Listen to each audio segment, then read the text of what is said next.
know there's been a lot of big movies this year, the Batman movie, the Spider-Man movie, and I haven't seen any of them. So I'm hoping to spend some time this fall catching up with them.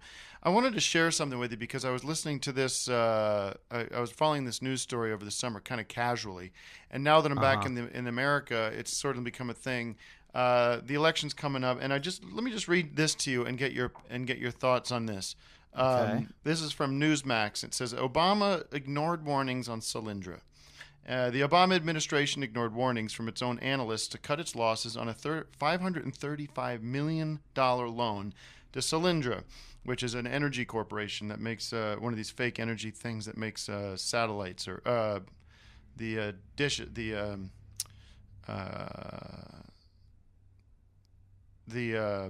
Like the dish satellite TV. No, the shows a lot of for old power movies. for sun. Oh, okay. I thought you meant the sunroofs. movies Sunroofs. showing movies on satellite pay-per-view and that type of thing, which No, is great if you have it. No, it's it just escapes me right now. The sunblock or the sunroofs for energy to try to get energy, which doesn't work. The loan to Solyndra and instead restructured the deal, leading to bigger costs to taxpayers when the solar panel, there it is, Baker went bankrupt. And that's so, I don't know if you've been following this story, folks. No, but, I haven't. This is unbelievable. What you have here is the President of the United States and his underlings, his brown shirts, basically lending money to friends of his, and then they lose the money, and then they don't have to pay that money back. It's almost as if you had loaned money to a friend, and that friend was in charge of the bank, and then your friend said, I don't have the money anymore, and the guy that ran the bank said, well, that's fine, because we'll just write it off, and the taxpayers will pay for it. So this is a documentary that we're talking about?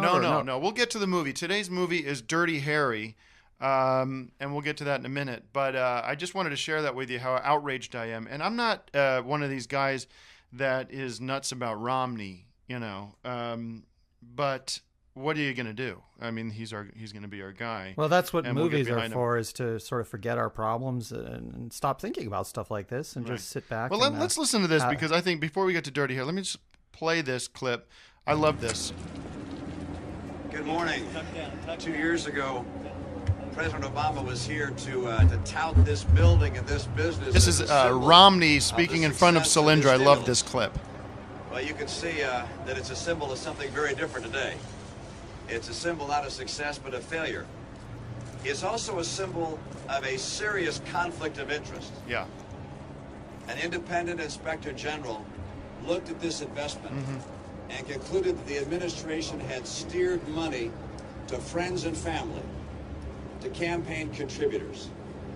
This building, this $500 million taxpayer investment, represents a serious conflict of interest on the part of the president and his team. So there you have it. That's Mitt Romney. Actually, this was from a few months ago, but speaking in front of Solyndra, making a very powerful statement. And if he keeps going along this road, I honestly think it's going to start setting in with the voters, and people are going to come to wake up from their dream that this Obama character knew what he was doing in the first place. And we'll get some, at least, we won't get everything we want, but we'll get some semblance of maturity and responsibility in the White House. Anyway, that's enough of that rant. Please, yeah. I don't know anything about that, but I do know that Dirty Harry is the movie today. That's and right, it's Dirty one Harry. of my favorites, the whole series, in fact. Yeah, my question this week, sort of, which I'll just throw out, is... Sorry about that. My question this week is what happened to America's foreign policy? What happened to the idea that we are a shining beacon on the hill and nobody should mess with us if they know what's coming to them? I'm so sick of, whoever it is telling me and telling that we shouldn't be proud of who we are. I don't think anyone's telling you that. What they're telling you is let's have more cinema talk. And So- I'm going to agree with that because Well, let me jump. that's what Let the me just. podcast is I want to about, get. and- I want answers to this question, and I think the way to get to answers to this question is to ask some more questions. Well, let me play this clip, and then we can talk about it. Is this a clip from the movie? No, this is a clip from Romney on Hannity, and he's talking about foreign policy. Las Vegas Casino and Resort right here on the Vegas Strip. Thanks for being with us. My guest at this time is the man who now has the endorsement of Donald Trump, who you just heard from. And we continue with presidential candidate, former governor of Massachusetts, Mitt Romney. Governor, so this is from a few months ago, but I think what he says about foreign policy is right on the focused on the economy, right on the dot. So I'll let him speak. So many people suffering, but while this is happening, the Iranians are plotting assassinations on American soil. They're threatening to shut off the oil. By the way, I love how Sean sets him up for this too. He completely puts him in a corner, but Romney's great about getting out of it. Enjoy it. Also pursuing nuclear weapons. Now, President Obama once said, Iran's a tiny country. They're not the Soviet Union. They're not He actually did say that, by the way, too. Turns out they're a pretty big threat. Weakness always begets adventurism by the world's worst actors, and that's what's happening in Iran. The president has communicated. And that's just what I wanted to hear. That quote is so great. About the world's worst actors. Yeah. Well, that ties it back to Love at First Bite, because it actually has some of the world's best actors, comedic actors. Let me just finish my soapbox on the Romney thing, because I just think this guy's understands what it means, how America needs to position itself going into the 21st century. We're in the 21st century, but I'm very excited to hopefully be in a position to support a guy who's going to really make this country great again around the world. And sometimes that's not being the nicest guy. I mean, I think that's where we get confused. Sometimes nice guys finish last. That's one of my favorite lines from. Can't remember the movie that's from, but it's true. It's in a lot of movies. Yeah, I mean, that's a pretty famous phrase. Right. So I think everybody needs to step back a minute, and while everybody's crowing about you can't say this, you can't say that, you have to also remember that sometimes you got to make the tough choices, and some people out there is evil in this world, and people need to be dealt with, and our national interests need to be the most important thing that we think about. And our podcast interests need to be also... well, it should be movies, because that's what people are interested in. So. Well, listen, there's a time and a place for everything, and because of the severity of the election coming up, I do want to spend just a fraction of every episode talking about things that are important to me. It is my episode. The fraction is. It is my podcast. 99 let me remind you, it is my podcast, and if you have a problem with the content of the show, you are a guest. You're free to walk off. You're free to. Well, I don't have the equipment to do this. Well, then you won't do it. I mean, here's the thing, Greg. I ask you to come on the show because you're a good guest and you have an interesting perspective on movies. Yeah. Okay. Now, if you don't want to be a part of the show, all you have to do is say, I'm not interested, and then I'll find somebody else. Because believe me, there's plenty of people I could call right now that would be happy to come on the show and talk about their favorite movies. I could get any number of friends, family to come on this show and do this. Yeah, but they're not experts, and it doesn't sound like that's what you'd get anyway. It sounds like you'd get somebody to talk about politics. Well, maybe I will, and maybe that'll become a more popular show, because frankly, this show is not popular. There's not a lot of people that listen to it. There's not a lot of people that get back to me that they like the show. So well, I have the opposite reaction. I get lots of people on Twitter and on Facebook who get in touch and say how much they love our insights into popular cinema, old and new. Okay, well, we're looking at two different sites how much there. They like and the whatever old, your the old theme song, and not so much the new theme song. Well, yeah, but whatever your perception of popular is not the same as mine, because what I'm seeing is not worth doing this. So all I'm trying to say is these are the choices that I'm making as the guy that runs the show. And if you don't want to be a part of that, that will sadden me, and I'd feel bad about it. Well, you could start a different podcast, because this one's supposed to be about movies. And it is about movies. Hold on. We talked about your movie, the stupid fucking vampire shit that nobody wants to see. And first of all, I give you a choice to pick a movie, and all you've been crowing about for the past year is how we don't do the Pink Panther movie or your James Bond movies. Why not do one of those? That's what I don't get. So you had an opportunity, and maybe you'll redeem yourself next week. I don't imagine you will. I think what you did was set yourself up for failure because you don't want to do this anymore. So if that's the case, then I'm not even going to call you next week. Well, you're not going to have anyone listening to this podcast if this is the way it's going, because people like to get some sort of opinions about movies and have fun with it, and this isn't fun at all. And we're not talking about movies. All right. Well, here's what I'll give you. I am this podcast isn't a democracy. It's ruled by one guy, and that's me, and that's been clear from the beginning. But because I am a benevolent dictator, I will allow a poll to be created on whatever a site of your choice, and people can weigh in. And if they just want to hear stuff about movies, they don't care what I think about this or that, then let me know. And well, they care about what you think about movies. I mean, that's what made this podcast so successful, is sharing opinions about movies. Sometimes we'd get into an argument about how great a movie was or wasn't great, and that's what made it so successful. And it is successful.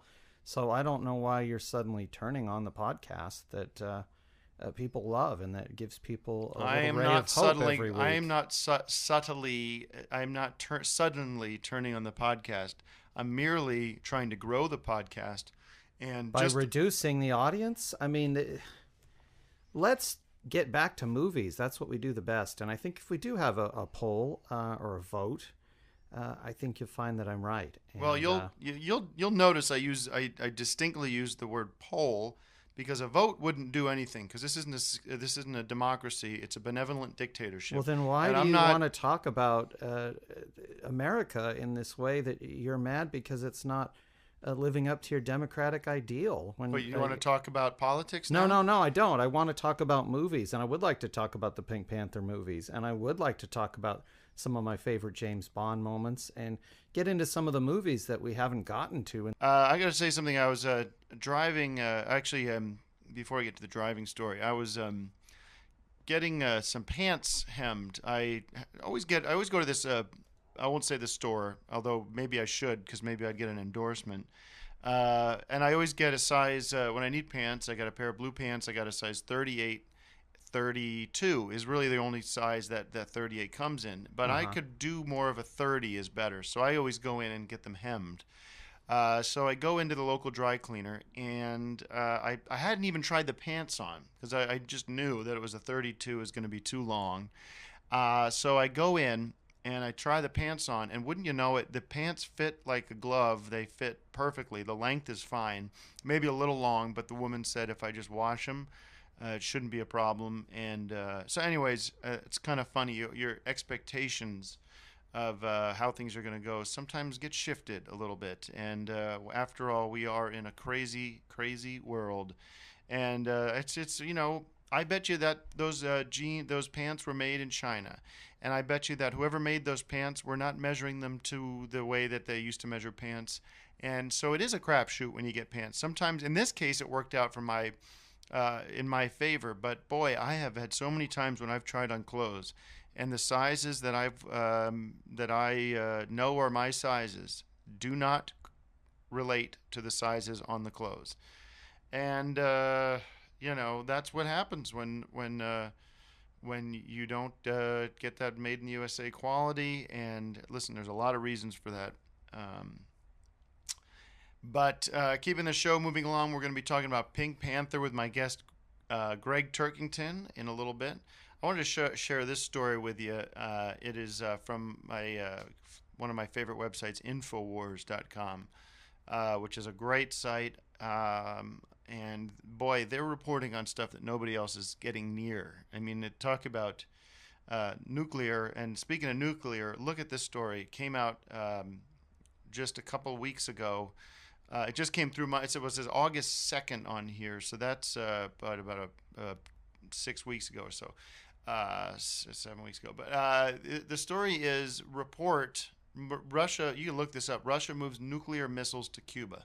We go, well, you mean August 2nd, 1960 or whatever? No, a report out of Pravda, quote Pravda, which is Russian, quotes President Vladimir Putin. What did I say about this guy?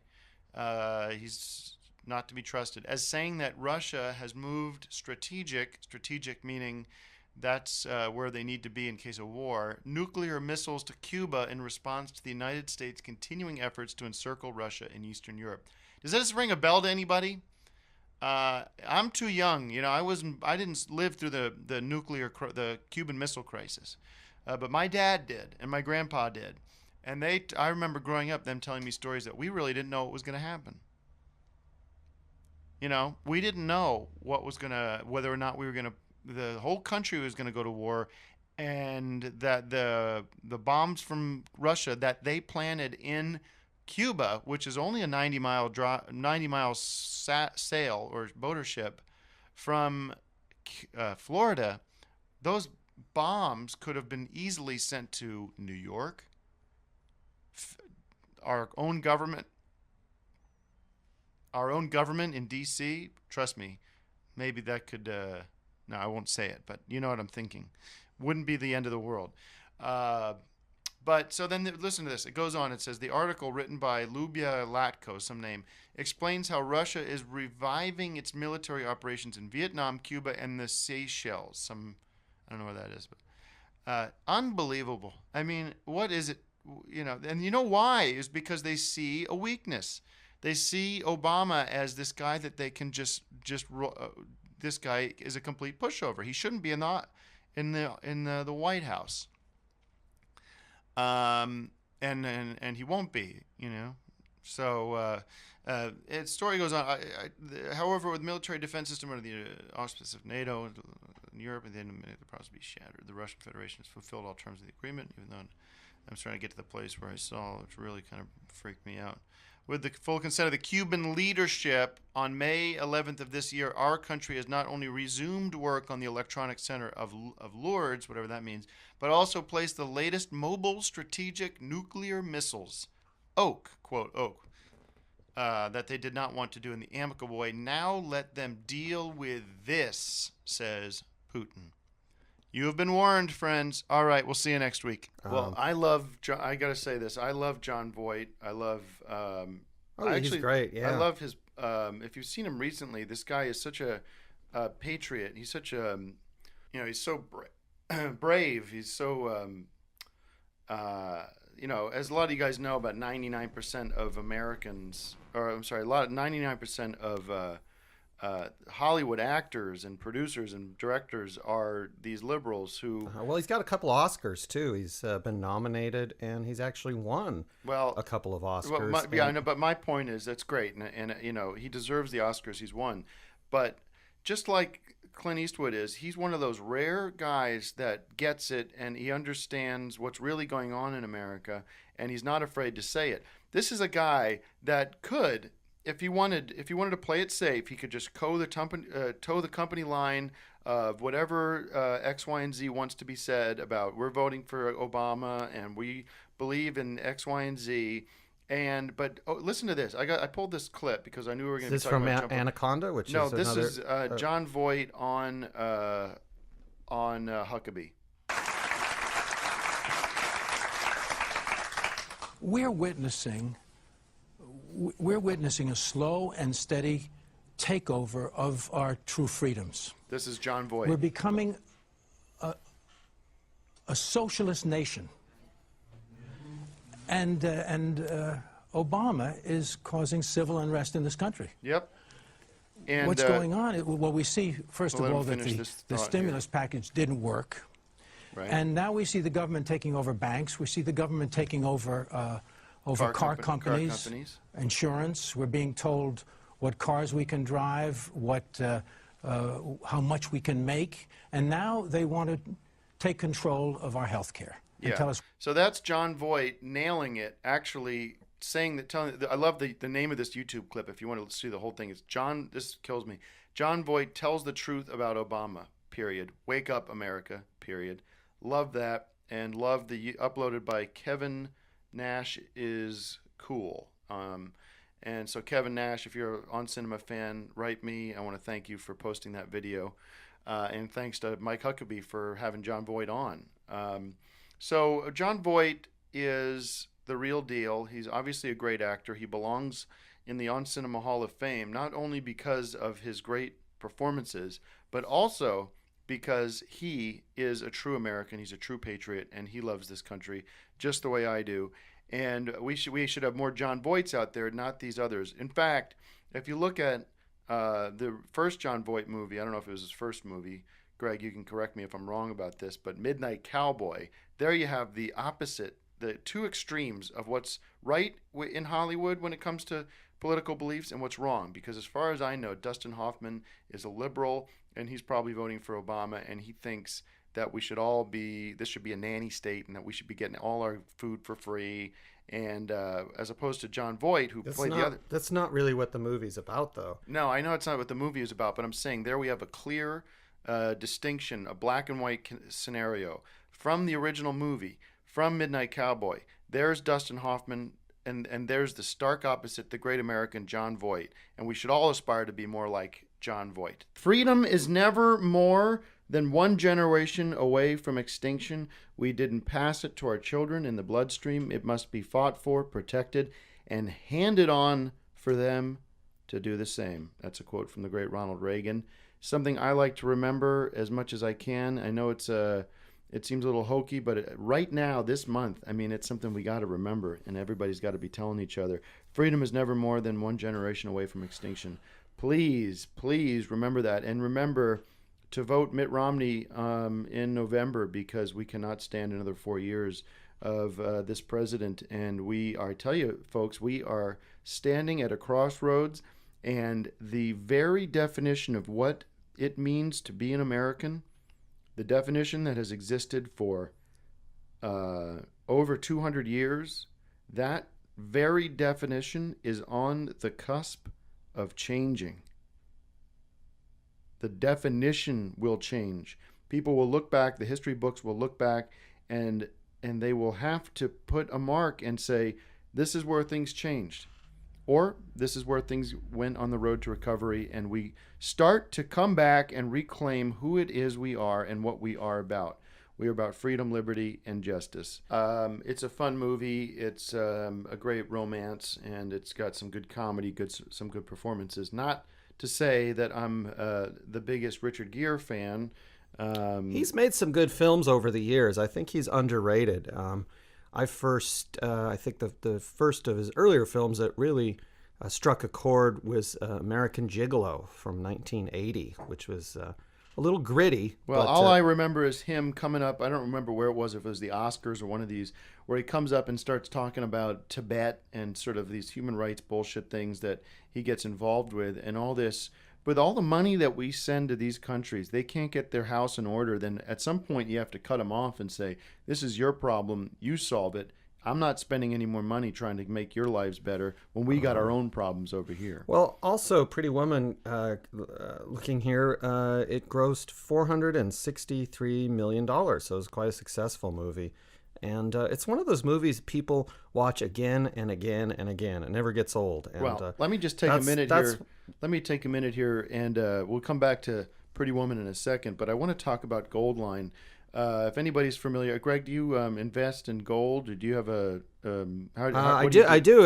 If you consider my collection of videotapes gold, which I do, I would say that they're worth their weight in gold. Some of the films I've got, and in my collection is Pretty Woman. I actually have 2 copies of it. Well, let me talk about Goldline, because if you want to actually take your money and put it into something that's actually going to grow instead of the way that, if you got to be nuts if you're putting into things like U.S. securities, government bonds, even the stock market can be a real roller coaster. But gold is the only commodity that has consistently risen in value over the years. Goldline's great. They've got a 50-year history doing this. They've been around since 1960. There's no gimmicks. They're committed to transparent, honest, and responsible pricing. And if you're a first-time buyer, Greg, I'm sure you'd be a first-time buyer with Goldline. You have the right to a refund on your first order, and the price is guaranteed. So diversify now. Get on to goldline.com. I'll tell you what Sean Hannity said about it. He said, for those who are thinking about investing in gold and silver, the place I highly recommend is Goldline. So it's a great way to, if you do have some extra money, if you got some just sitting around in your savings account, or you have some, you want to save for college for your kids or whatever it is, put the money in gold. You won't be sorry. It's great. I'm looking over here at these other Reagan quotes because I brought up a Reagan quote. This kills me. This is great. All great change in America begins at the dinner table. I thought that would be kind of something to chew on. And Richard Gere in this movie, this is a little bit of trivia. If you notice a scene where he's playing the piano, he actually is quite an accomplished pianist. Listen to this one. Government's view of the economy should be summed up in a few short phrases. If it moves, tax it. If it keeps moving, regulate it. If it stops moving, subsidize it. So I'm just looking at brainyquotes.com here, and you type in anybody. I wonder if you could type in.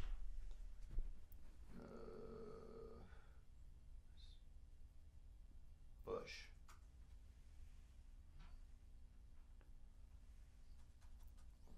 I'm thinking of Glenn Beck, maybe. Maybe get some quotes from Gary Marshall, who directed this film and who had a background in television.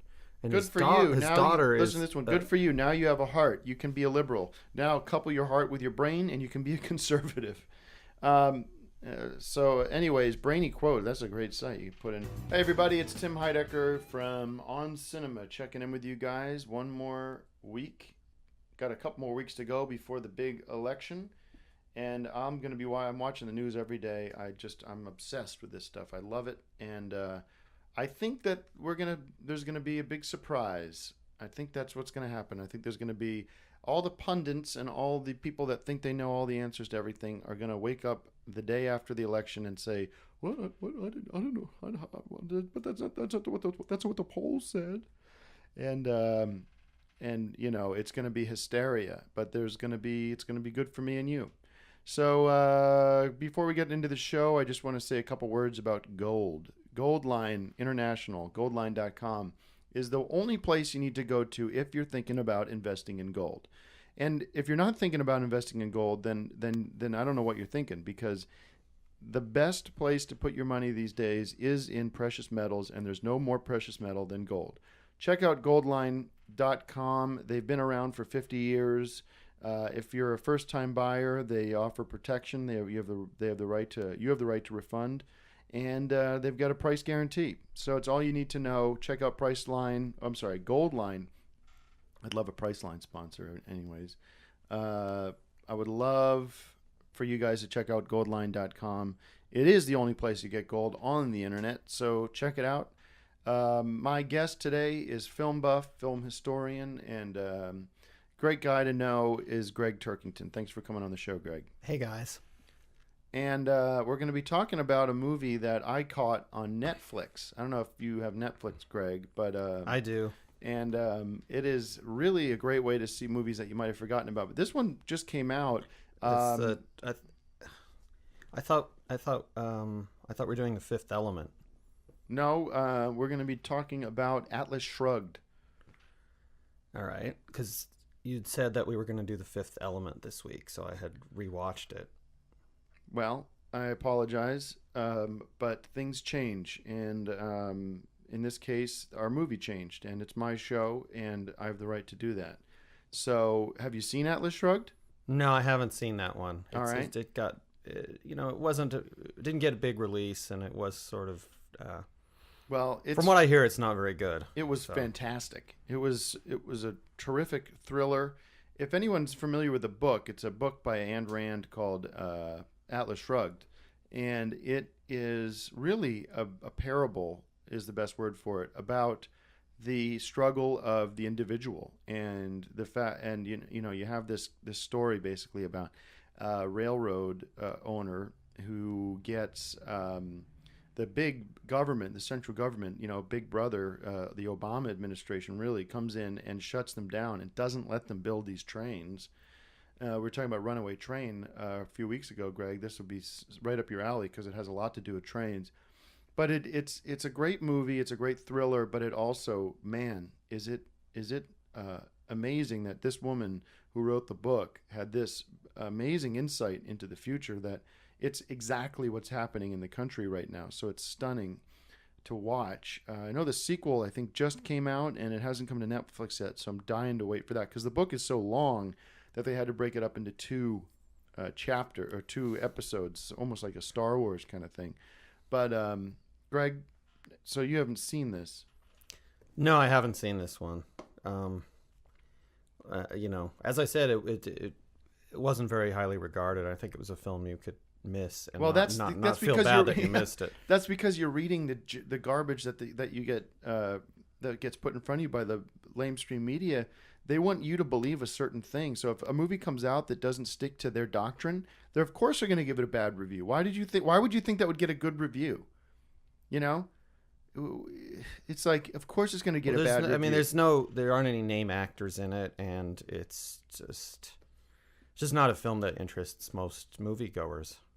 And it's certainly not The Fifth Element. Well, it's not going to be because you know why it's not a lot of mainstream actors, because those people are all they've all swallowed the poison, they've all swallowed the pill, and they're not going to be a part of a movie that actually tells the truth, you know. So yeah, well, I mean, Taylor Schilling is in the movie. Grant Bowler, you know, there's some good actors in this movie. The acting's great. Yeah. So, anyways, well, I mean, I was told we were doing The Fifth Element, and then you come in with these gold ads that I don't even think you're getting paid for. You know, it's not. This isn't about the movie. This is about. Sorry.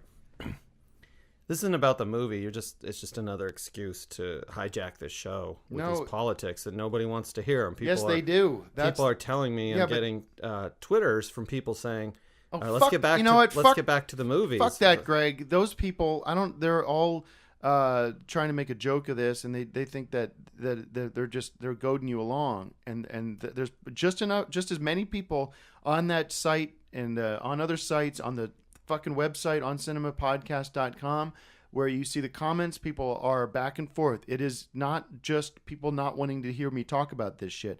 It's people that want to. There's some people that do and some people that don't, and there's a lot of people that keep their mouths shut, what I like to call the silent majority, who know that they're just enjoying listening to the show. Well, don't come on my fucking show and say that people don't want to listen to this shit.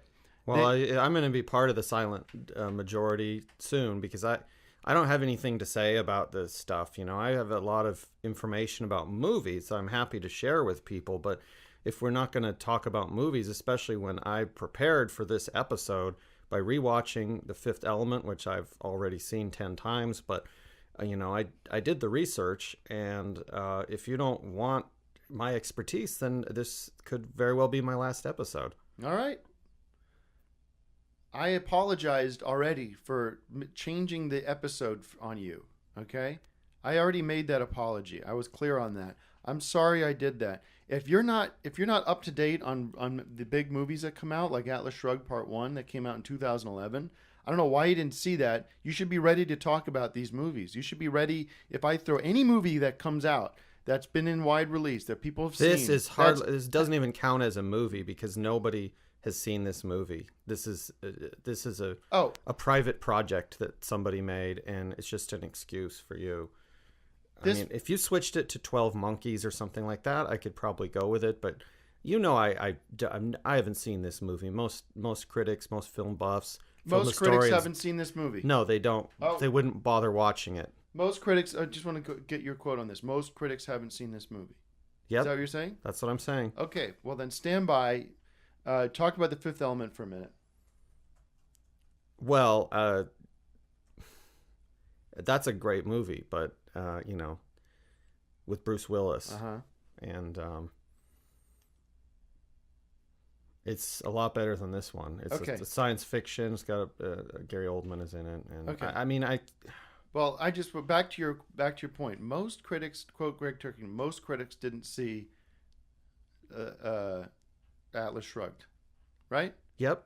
Oh, okay. Well, because I've got Rotten Tomatoes up here, and it's Clarina Cacciano from the New York Times, Roger Morris, Orlando Sentinel, Sean Monroe, What Culture, Bruce Bretlett. And they're all reviews dismissing the film, I'm sure, because this isn't. So what? That's not what you said. Brian Miller, LA Weekly, Ken Hanks, Mountain Express, great. You know, Prairie Miller, Newsblaze, Tim Brayton. You know, Rob Goss. This is Peter Travers from Rolling Stone, for Christ's sake. Peter Travers, Richard Brody from the New Yorker. Well, you're just making up names. No, I'm not. I'm looking at it right here. Anybody can go. Anybody can put anything on the internet. So you could just type a bunch of names and set up a website. I'm looking at RottenTomatoes.com. I searched for Atlas Shrugged and found just hundreds of reviews. Yeah, there's 45 reviews. It's probably RottenTomatoes.com, but it's a 0 instead of an O. No, it's not. R0TTE. Listen to this from Peter Travers. These aren't real reviews. This is from Peter Travers. Ayn Rand's monumental 1,168-page 1957 novel gets the low-budget, no-talent treatment and sits there flapping on screen like a bludgeoned seal. So that's a bad review. And that's from Peter Travers, part of the liberal media, so I'm not surprised.